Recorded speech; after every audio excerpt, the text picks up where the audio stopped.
Эта тенденция открывает новый подход к переосмыслению ценности недвижимости от физических параметров к жизненному опыту. Здесь, в принципе, раньше то, что считалось как бы это прерогатива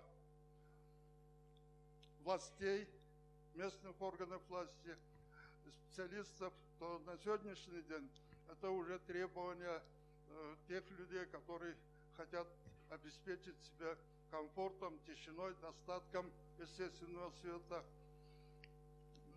Грамотное управление и сегодня ценится гораздо выше, чем квадратные метры тесного, шумного, неудобного пространства.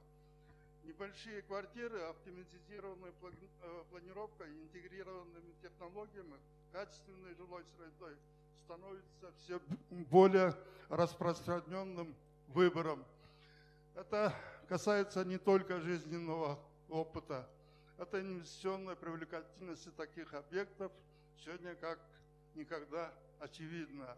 Поэтому проекты с высоким индексом счастья жителей, включающим такие факторы: качество жилой среды, уровень обеспеченности инфраструктурой, эффективности управления, по данным проведенных 2023 года, демонстрирует рост цен 12-18% выше среднего рынка.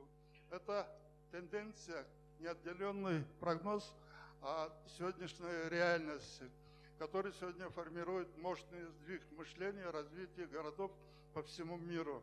Возможно, именно сейчас настал момент оглянуться и понять истинную ценность недвижимости. Порой невозможно измерить метрами, ее можно лишь почувствовать сердцем людей, которые в ней живут.